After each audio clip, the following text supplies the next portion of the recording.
Hi, I'm Jeff Abyad. Let's process.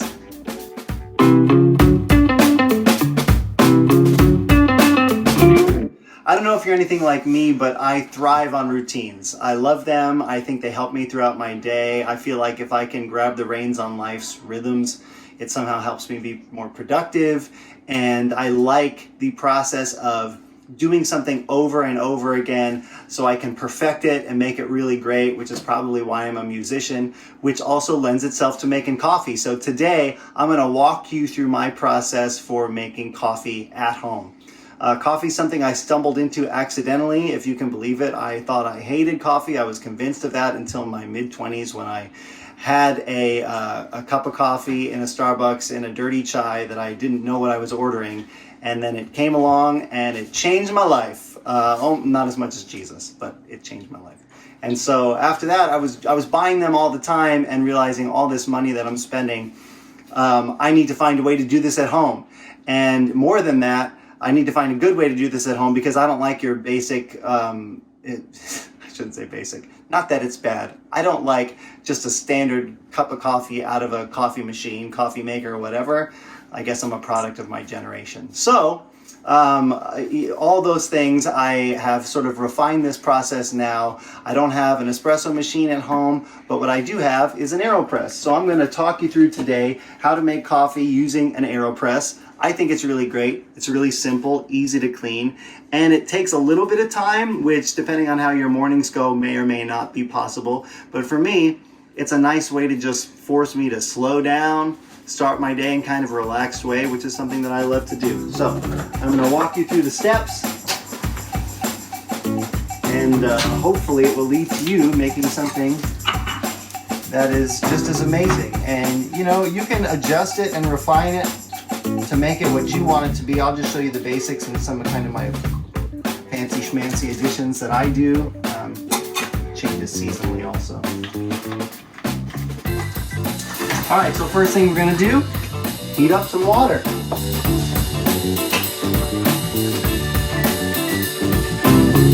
I get the water going on the stove and then I do a few things at the same time. Just kind of works out that by the time the water's done boiling, it's already ready to pour on the coffee and all that stuff. So we'll cut some of this for time, but that's what's happening.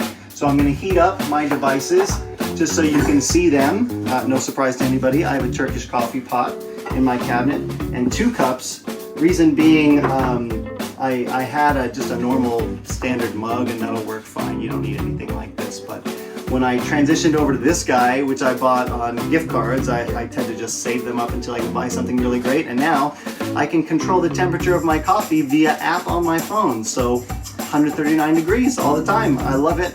The only problem was it wasn't quite enough space for the coffee that I was making. So now instead of brewing it right into my cup, I'm brewing it into a Turkish coffee pot. Shout out to my forefathers.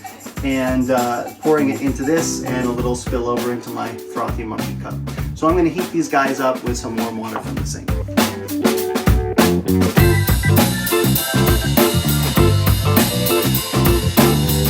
Got my cups heating up. I'm going to grab my grinder and my milk frother out of the cabinet, get them ready to go. The beans that I like to use, because my initial love of coffee came through espresso, is dark roast espresso. I like something bold and rich. I don't know, opposites attract.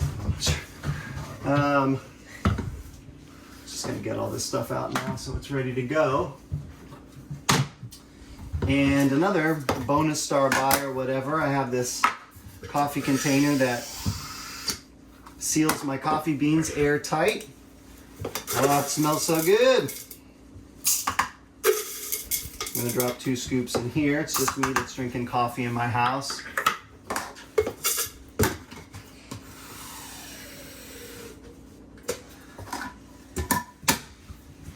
Put that away. All right, and as I'm getting this ready, I'm also gonna get some milk and put it in my frother.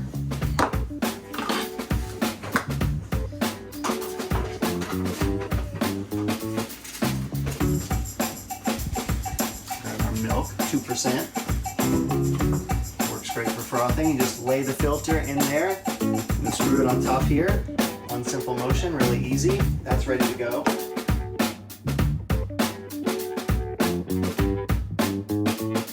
I use 2 pumps simple syrup. I'm trying to limit the intake of sugar in my life, but if I can at least make it something as basic as simple syrup, I don't know, maybe that's helping me. And now that I hear my water starting to make some noise, I'm getting ready to grind this. I'm going to do a fine grind. Clark, you want to hit the button?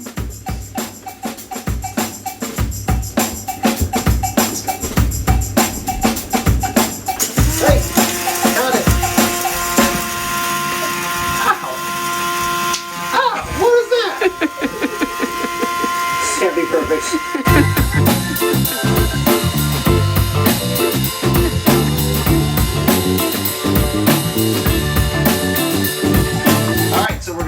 Funnel in the top here. This comes with the Aeropress. All right, the water's boiling here. You can see, or at least it's ready to go. Pull it from the burner. This may be the best part. This is the part that's slow and methodical. It's a little bit like a pour over. I'm just gonna very steadily pour water in, make sure I get all my grounds wet. You want in circles, inside to outside. People that know coffee better than I do say this is important. Just trying to get water everywhere. And then I actually top this off a couple extra times just because that's how much coffee I make. You could, there are levels here, you could do it as little or as much as you want, but this is the cup of coffee that I make in the morning.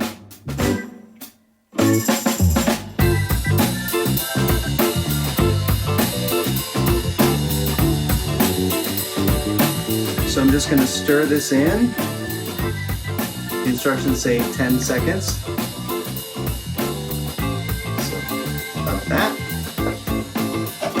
And then here's what makes an Aeropress an Aeropress. This is going to seal off all the air and push the water through the coffee grounds with a bubble of air. So take your time, don't force it, the air's got to go somewhere.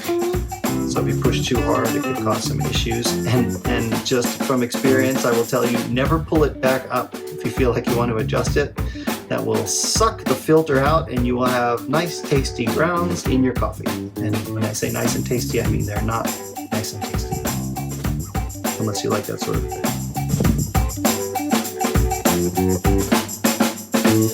All right, trash. Got a resident trash expert.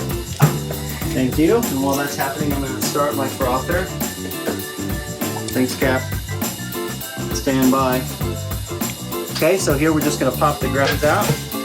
And you're pretty much done. Thank you, Mr. Trashman. We'll rinse that off. I'm going to top it off with just a little bit of water.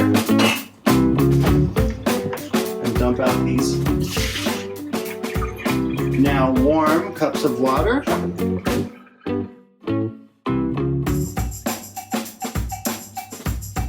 Oh, I spilled.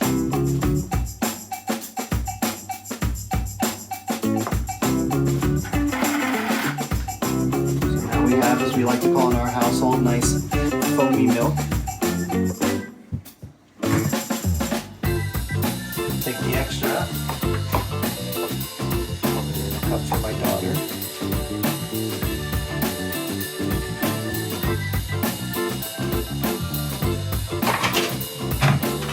This is my current process, and this is what changes. So seasonally, like I said, sometimes I'll mix a little bit of eggnog into the frother, like half and half milk. And right now, it's a little bit of Himalayan sea salt. So sprinkle, I mean, just a tad. You do not want to do too much of this. That was my mistake the first time I tried this after I had seen it elsewhere. And oh my gosh, salty coffee is not good. So don't do that. And then, developed in the snowpocalypse laryngitis combo of 2018 or something like that, I started using local honey whenever I use honey, and lately I've been just putting a little dollop of it right in the top. So we'll do a little bit there, a little bit there, a little bit for my sweetheart in the shape of an L, because that's been our thing lately. Oh yes, you have no idea what a victory this is. My L's have been awful. Oh, there's video footage of it. This is the best. I will turn on my mug. So that's ready to go, and I have a little charging dock for it on my desk. I'll grab mine, I'll grab my sweetheart, and hey, now it's time to relax with your cup of coffee, or foamy milk, or hot chocolate, or tea, or whatever you're doing today, and let's make the most of it. Cheers! Oh, what an L. I'm so proud. This is our guest star, Clark. Clark, tell me something. How many cups of coffee do you drink every day? How many is that? I can't even count all those 10. things. 10 cups of coffee? Oh, and what do you like to put in your coffee? Do you like milk, cream, sugar? Sugar. All sugar, no coffee.